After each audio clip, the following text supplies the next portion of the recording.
देख रहे हैं न्यूज़ वन इंडिया। मैं हूं आपके साथ सपना शर्मा। तो बुलेटिन की शुरुआत करते हैं। आपको बता दें सीएम पुष्कर सिंह धामी इस वक्त चंपावत के दौरे पर हैं और आपको बता दें कि अनोखी पहल भी इस दौरान देखने को मिली। सीएम के निर्देश पर पार्टी के स्थानीय पदाधिकारियों और कार्यकर्ताओं का सहभोज आयोजित किया गया। इस सहभोज की विशेष बात यह रही है कि सभी लोग अपने अपने घरों से टिफिन लेकर आए और टिफिन साझा किए। प्रदेश में ऐसा पहली बार किया गया है। सभी ने जमीन पर बैठकर साथ खाना खाया। वहीं सीएम धामी ने कहा कि घर से टिफिन लेकर साथ बैठकर भोजन करने से पारस्परिक सद्भाव और आपसी समन्वय और सहयोग की भावना जागृत होती है। चंपावत को आदर्श जिला बनाने के लिए सभी को मिलकर प्रयास करने हैं। इस मौके पर बीजेपी जिलाध्यक्ष निर्मल महरा और इसके साथ ही आपको बता दें कि ज्योति राय सहित तमाम वरिष्ठ जन और बीजेपी के जिला पदाधिकारी और कार्यकर्ता मौजूद रहे।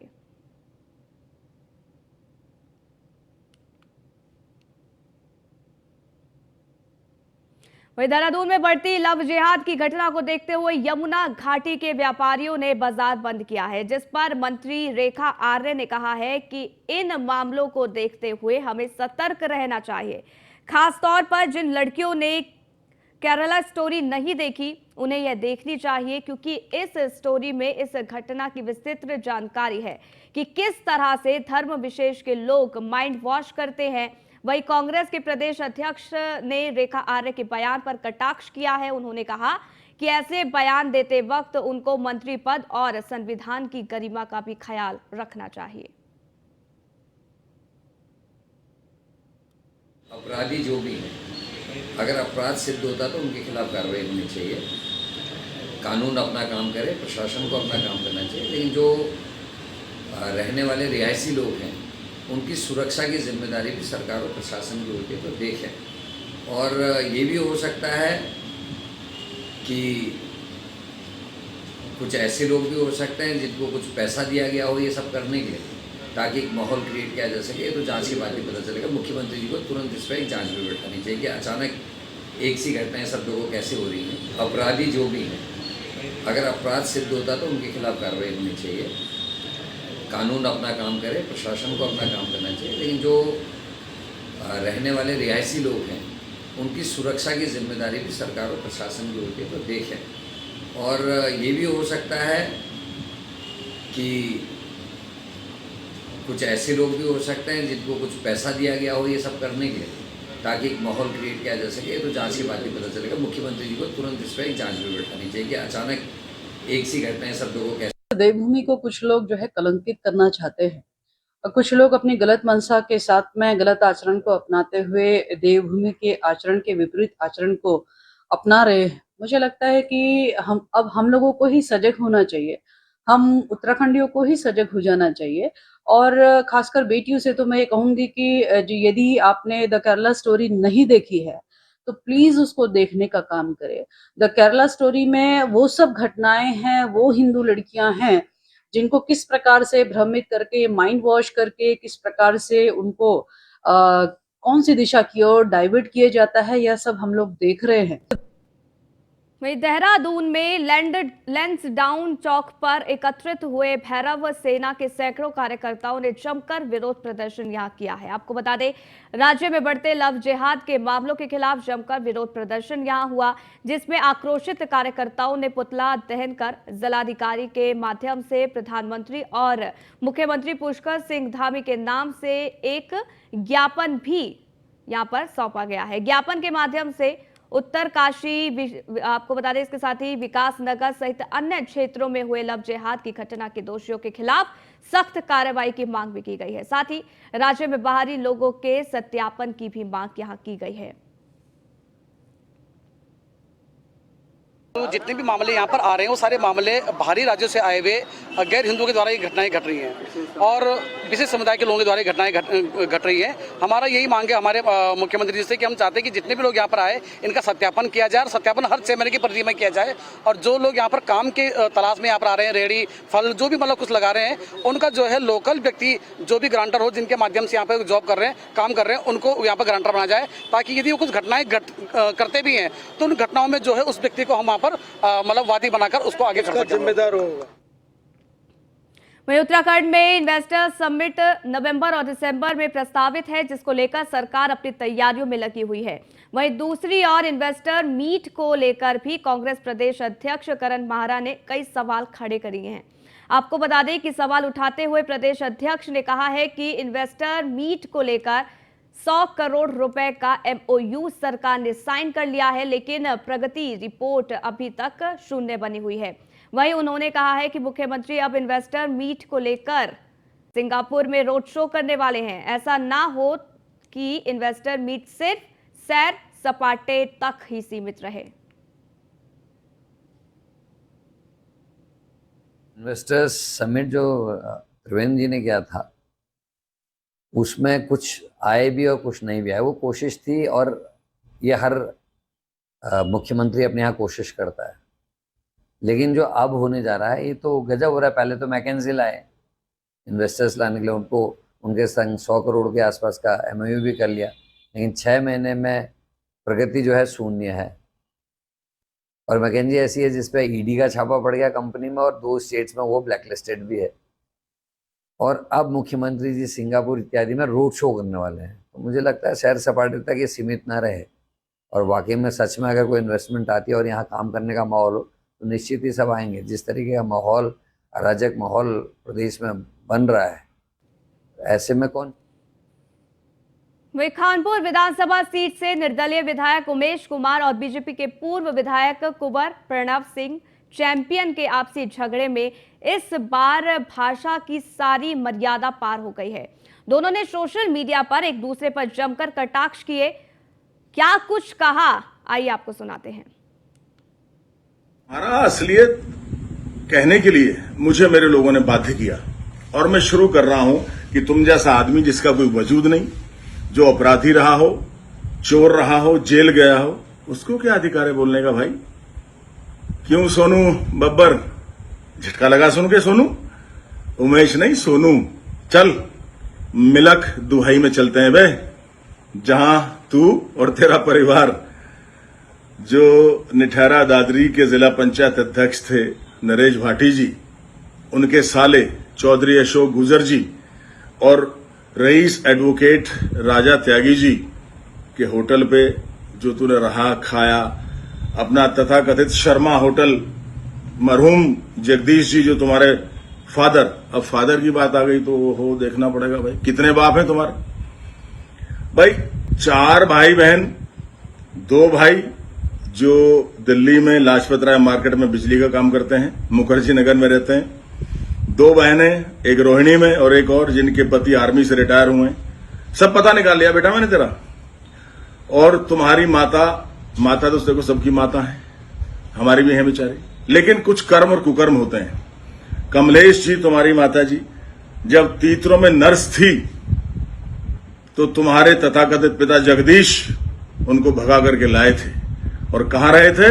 मिलक दादरी में। जगदीश उस समय के माने हुए नेता चौधरी यशपाल सिंह के चेलों के चेले हुआ करते थे, और वहां पे आकर के कैसे शर्मा ढाबा खुला, उस शर्मा होटल पर कैसे ट्रक वालों से दोस्ती करके चोरी का सरिया, चोरी की चीनी बेची जाती थी, किससे तुम लोगों का खर्चा चला, तुम्हारी 3 पुश्तों ने ढाबा चलाया, वो सब चीजें मेरे सामने। ये पूछना चाहता हूं कि 2019 में अगर आपने पत्र लिखा था तो क्या 4 साल सरकार सोई हुई थी और 4 साल बाद आपके पत्र का संज्ञान ले लिया? कोई भी विधायक अपने क्षेत्र की हर समस्या मुख्यमंत्री को या मंत्री को लिखता है और पत्र भी लिखता है। आपके पत्र की ऑथेंटिसिटी क्या है? आप रोज एक पत्र निकाल के दिखा देते हो, कोई भी काम मैं कराता हूं आप एक पत्र दिखा देते हो, मैंने पत्र लगाया था। क्या ऑथेंटिसिटी है इस पत्र की? कहां लिखा हुआ है कि इस योजना को माननीय पूर्व विधायक के पत्र का संज्ञान लेकर किया जा रहा है? उससे बड़ा बेशरम कौन है जो आदमी सुप्रीम कोर्ट में डर के मारे काउंटर एफिडेविट में और माफीनामा मांगने के बाद ये कहे कि मैं हूटर नहीं बजाऊंगा, उसके बाद भी हूटर बजा। वहीं काशीपुर में पुलिस ने ब्रांडेड कंपनियों का नकली सीमेंट बनाने वाली फैक्ट्री का खुलासा किया है। नकली सीमेंट के करीब 1250 कट्टे और अलग अलग कंपनियों के 1250 नकली खाली कट्टे बरामद किए गए हैं। इस दौरान पुलिस ने एक व्यक्ति को भी गिरफ्तार कर लिया है, जबकि कंपनी का स्वामी फरार बताया जा रहा है। वहीं एसएसपी एसटीएफ आयुष अग्रवाल ने ही बताया है कि नकली सीमेंट बनाए जाने से संबंधित कुछ दिनों से सूचनाएं प्राप्त हो रही थी। बीती रात मुखबिर की सूचना पर उत्तराखंड एसटीएफ और पुलिस ने एक जॉइंट ऑपरेशन के तहत कार्रवाई को अंजाम दिया। इसमें टांडा चौकी क्षेत्र में एक व्यक्ति के द्वारा अनधिकृत तरीके से एक गोडाउन हायर किया गया था और उसी में उसके द्वारा नकली विभिन्न ब्रांडों की सीमेंट की बोरियां पैक करके और दामों पर बेच करके लाभ कमाया जा रहा था। इस व्यक्ति का नाम वसीम है। यह मूलतः रामपुर का रहने वाला है। इस पे उत्तराखंड और यूपी में भी विभिन्न मुकदमे इस पर पहले से भी दर्ज है। यहाँ पे लगभग 1250 के करीब हमें बोरियां मिली हैं, भरी हुई सीमेंट की बोरियां मिली है, जिसमें अल्ट्राटेक, माइसेम से लेकर के और एसीसी सीमेंट और बांगर सीमेंट की भी बोरियां हैं। जब इन उत्पादों के जो अधिकृत यहाँ पे कर्मचारी हैं, उनसे जब चेकिंग कराई गई तो उनके द्वारा इस चीज़ को, सैंपल को ये किया गया कि हाँ, ये इसके द्वारा कहीं ना कहीं। वहीं देहरादून में उत्तराखंड स्वास्थ्य विभाग मेंटल हेल्थ को लेकर लगातार सकारात्मक पहल कर रहा है। इसी के तहत मानसिक स्वास्थ्य प्राधिकरण के साथ साथ प्रत्येक जिले में मेंटल हेल्थ रिव्यू बोर्ड भी काम कर रहा है। Joint director mental health Mayank Badora, आपको बता दें कि बडोला ने ये बताया है कि हर जिले में सीजीएम इसको हेड करते हैं। अगर किसी को इस तरह की कोई शिकायत है या ऐसे व्यक्ति मिले जो नशे के आदी होंगे, उनको सरकार की ओर से बेहतर सुविधा दी जा सकती है। वहीं नशा मुक्ति केंद्र को लेकर अब स्वास्थ्य विभाग जल्द नई गाइडलाइंस जारी करने की तैयारी में है। उन्होंने बताया कि नशा मुक्ति केंद्र भी मेंटल हेल्थ की श्रेणी में आते हैं, इसीलिए minimum standard for mental health establishment की गाइडलाइंस बनने के बाद उनको भी इसी श्रेणी में जोड़ा जाएगा। इस पर पूरा कार्य हो रहा है। Minimum standard for mental health establishment के लिए बनाए जा रहे हैं, जिसकी प्रक्रिया चल रही है और उसके जब एक बार मिनिमम स्टैंडर्ड आ जाएंगे तो ये नशा मुक्ति केंद्र भी मेंटल हेल्थ एस्टेब्लिशमेंट की कैटेगरी में आते हैं, तो तब इस पर लगाम ली जाएगी। तो शीघ्र इस पर कार्रवाई मानसिक स्वास्थ्य प्राधिकरण के साथ साथ हमारे हर एक डिस्ट्रिक्ट में मेंटल हेल्थ रिव्यू बोर्ड्स भी हैं, जिसमें यदि किसी को किसी तरह की शिकायत है तो अलग अलग डिस्ट्रिक्ट्स में ये रिव्यू बोर्ड्स बने हैं, जिसको चीफ जुडिशियल मजिस्ट्रेट उस डिस्ट्रिक्ट के हेड करते हैं।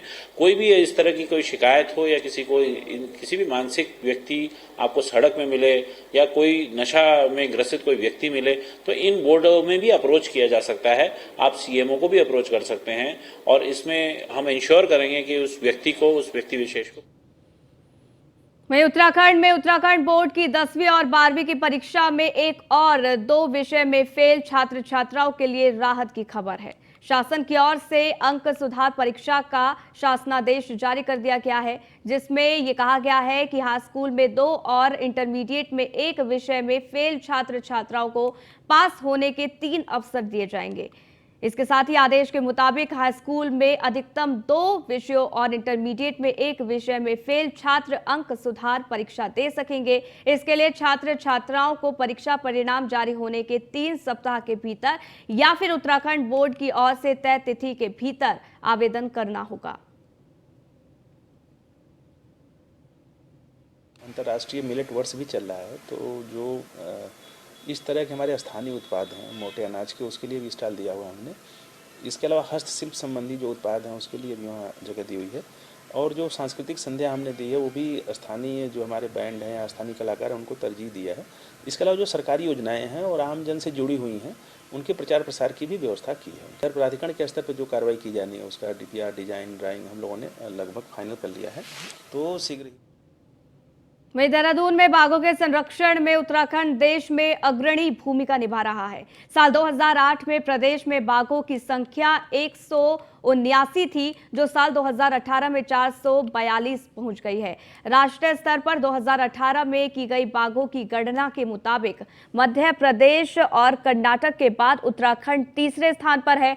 2022 में बाघों की जो गणना की गई उसके राज्यवार आंकड़े अभी फिलहाल जारी नहीं किए गए हैं, लेकिन वन विभाग के अधिकारी इस बात को लेकर खुश हैं कि उत्तराखंड में बाघों का जो आंकड़ा है वो लगातार बढ़ रहा है।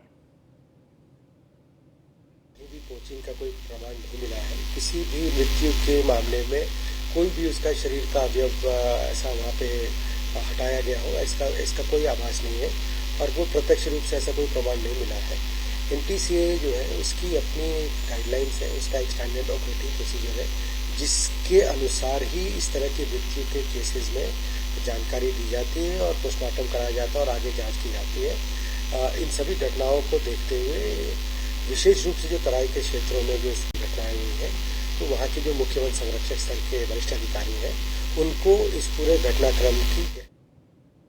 वहीं रुद्रपुर में एक संवाददाता सम्मेलन का आयोजन किया गया, जिसमें अंतर्राष्ट्रीय पर्यावरण दिवस के उपलक्ष्य में होने वाले कार्यक्रम के बारे में जानकारी दी गई। संवाददाता सम्मेलन को संबोधित करते हुए भारतीय सूचना सेवा के अधिकारी राजेश सिन्हा ने ये बताया है कि रुद्रपुर के यूनिटी लॉ कॉलेज में पर्यावरण को लेकर एक जन जागरूकता कार्यक्रम किया जाएगा, जिसमें पर्यावरण को लेकर संवैधानिक प्रावधानों के अलावा अंतर्राष्ट्रीय संधि और भारत सरकार के द्वारा किए जा रहे प्रयासों के बारे में जानकारी दी जाएगी। कल 5 जून को अंतर्राष्ट्रीय पर्यावरण संरक्षण दिवस है। पूरे भारत में ये मनाया जा रहा है और इसके अलावा विश्व के लगभग 200 देशों में ये मनाया जा रहा है। ये कार्यक्रम सन 1973 से विश्व में मनाया जा रहा है। भारत में चूँकि हाल के वर्षों में पर्यावरण को लेकर के कई परियोजनाएं शुरू की गई हैं, जैसे सोलर पावर पर काफ़ी जोर दिया गया है, कोयले के उत्सर्जन को कम करने पर काफ़ी जोर है। इसके अलावा नदी और समुद्र तट को साफ़ करने पर भारत सरकार का हाल के वर्षों में काफ़ी जोर रहा है। तो इन सब के लेकर के एक अवेयरनेस प्रोग्राम पूरे देश में चल रहा है। उत्तराखंड में भी अलग अलग स्थानों पर हो रहा है। कुमाऊं के क्षेत्र में हम कल रुद्रपुर में यूनिटी लॉ कॉलेज में एक कार्यक्रम कर रहे हैं, जिसके तहत नुक्कड़ नाटक, भाषण प्रतियोगिता, वाद विवाद, सांस्कृतिक कार्यक्रम, वृक्षारोपण और कई सारे प्रतियोगिताएं होंगी, जिसमें विजेताओं को हम मेडल देंगे। भारत विश्व का अकेला ऐसा देश है, बहुत कम देशों में ये शामिल है कि जहाँ पर संविधान में भी उनकी व्यवस्था कर रखी पर्यावरण संरक्षण की। तो ऐसे में ये हम लोगों के लिए, चूँकि विधि का महाविद्यालय है, हम लोगों के लिए भी ज़रूरी है कि वो कौन से संवैधानिक प्रावधान हैं जिन प्रावधानों के माध्यम से हम लोगों को जागरूकता और जन सहभागिता को बढ़ावा दे सकते हैं। ऐसी व्यवस्था करने के लिए हम लोगों ने कल एक कार्यक्रम रखा हुआ है, जिसकी एक विस्तृत रूपरेखा तो आपके सम्मुख रखी दी गई है, जिसमें भाषण प्रतियोगिता है और नुक्कड़ नाटक है और इस तरह के सेमिनार को रख करके हम लोग ये अपनी भूमिका को अदा कर रहे हैं। क्योंकि आज पर्यावरण न केवल एक देश और महाद्वीप। वे मसूरी में उत्तराखंड की जिया साहित्य कुटुंब अकादमी द्वारा मसूरी के राधा कृष्ण मंदिर के सभागार में अखिल भारतीय कवि सम्मेलन और सम्मान समारोह का आयोजन किया गया।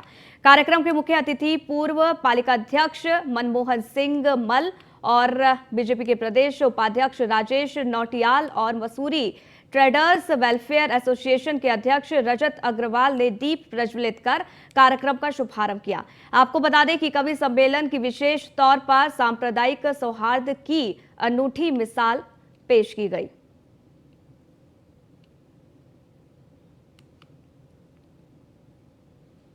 वहीं हरिद्वार में प्रस्तावित हर की पैड़ी कॉरिडोर के लिए प्रशासन ने कवायद शुरू कर दी है। आपको बता दें कि योजना के तहत सबसे पहले हर की पैड़ी के मेन गेट और उसके आसपास का सौंदर्यकरण किया जाएगा।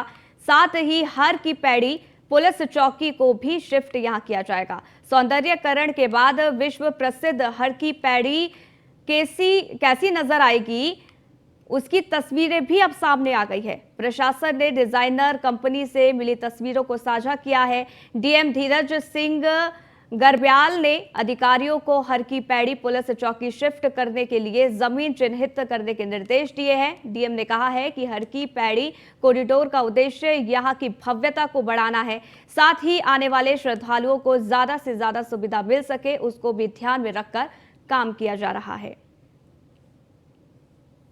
कॉरिडोर जो प्रपोज्ड है उसमें शासन स्तर पे कार्रवाई होनी है और इसमें कॉरिडोर वाले मैटर्स में दुविधाओं में पड़ने की इसलिए भी आवश्यकता नहीं है कि उसमें कॉरिडोर में जो काम होगा वो एक डेवलपमेंट के सोच के साथ और ब्यूटिफिकेशन के साथ सोच के साथ होगा और गवर्नमेंट जो कॉरिडोर में जो काम करने जा रही है उसमें ऐसी सुख सुविधाएं आपके यात्रियों के लिए इवन लोकल्स के लिए भी जितने स्टेक होल्डर्स हैं उनको ध्यान में रखते हुए ये कॉरिडोर वाले का।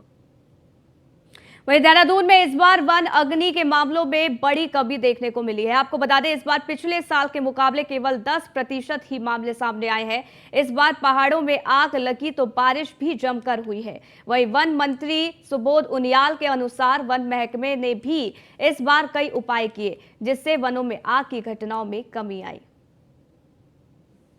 वाली कृपा तो है, क्योंकि हम सरकार बड़ी गंभीर, पिछले साल ही हम लोगों ने फॉरेस्ट फायर को किस तरह से वनाग्नि को कम किया जाए इसको लेकर के दूरगामी सोच के साथ एक नीति बनाने का निर्णय लिया था और जिसके तहत हमने पहली बार हर ग्राम सभा स्तर पर फॉरेस्ट फायर मैनेजमेंट कमेटी ग्राम प्रधान की अध्यक्षता बनाने का निर्णय लिया। इसके अलावा पहली बार डिस्ट्रिक्ट मजिस्ट्रेट को इन्वॉल्व किया गया और हर जिलों में जिलाधिकारी की अध्यक्षता में फॉरेस्ट फायर मैनेजमेंट कमेटी बनाई, जिससे कि हमें डिजास्टर मैनेजमेंट फंड से भी हमको तत्काल पैसा उपलब्ध हुआ, क्योंकि सरकार से पैसा स्वीकृत होने में बड़ा टाइम लगता है प्रोक्योरमेंट रूल्स को फॉलो करने में, लेकिन जिलाधिकारी के इन्वॉल्वमेंट से ये हुआ कि आपको तत्काल आपदा मद से पैसा उपलब्ध हो गया और इंस्टेंट पैसा मिलने के कारण मैं समझता हूँ कि जो रिस्पॉन्स टाइम था उसमें कमी आई। तीसरा, हमने ये निर्णय लिया था कि हम जो रेन वाटर हार्वेस्टिंग टैंक बनाएंगे ताकि आग लगने की स्थिति में इन रेन वाटर हार्वेस्टिंग टैंक्स के माध्यम से जो हमारा ऐसे स्पॉट जहाँ पर जिनको आइडेंटिफाई किया गया है कि ये यहाँ पर फॉरेस्ट फायर की हिस्ट्री ज़्यादा है, वहाँ पर ज़मीन का मॉइस्चर लेवल बढ़ जाए और जब मॉइस्चर लेवल बढ़ जाता है तो वहीं लाखों की संख्या में चारधाम यात्रा में श्रद्धालु पहुंच रहे हैं, लेकिन देखा जा रहा है कि चारधाम यात्रा में मौत का आंकड़ा लगातार बढ़ रहा है। हालांकि स्वास्थ्य विभाग ने चारधाम मार्गों पर हेल्थ चेक पोस्ट भी बनाए हुए हैं ताकि श्रद्धालुओं को समय पर उचित इलाज मिल सके।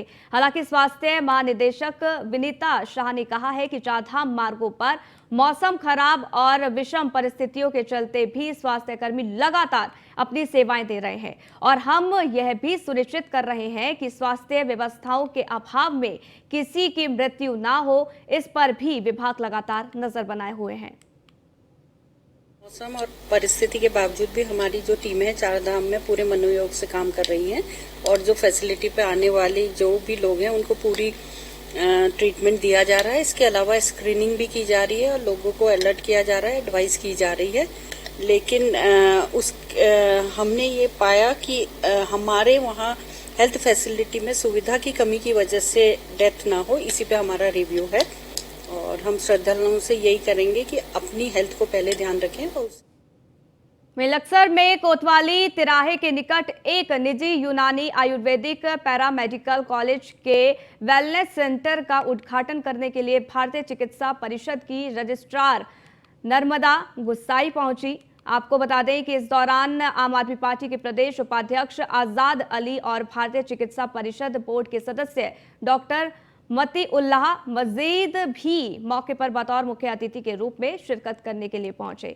वहीं भारतीय चिकित्सा परिषद की रजिस्ट्रार नर्मदा गुसाई ने मीडिया से बातचीत करते हुए ये कहा है कि सरकार द्वारा आयुर्वेदिक चिकित्सा पद्धति को रफ्तार के लिए बढ़ाए जाने का प्रयास किया जा रहा है और आयुर्वेद ही नहीं बल्कि यूनानी जैसे अन्य श्रेणियां भी इसमें शामिल हैं। प्रयास है कि आयुर्वेदिक चिकित्सा पद्धतियों को आगे बढ़ाया जाए। आयुर्वेदिक चिकित्सा पद्धतियों में केवल आयुर्वेद ही नहीं बल्कि यूनानी, तिब्बी और सिद्धा पद्धतियां भी जो हैं वो उनको आगे बढ़ाने का काम कर रहे हैं। देखिए, वर्तमान में हमारे सचिव डॉक्टर पंकज पांडे सर जो हैं उनका विशेष रूप से जो है ये। तो इस बुलेटिन में फिलहाल के लिए बस इतना ही, रुकेंगे एक छोटे से ब्रेक के लिए।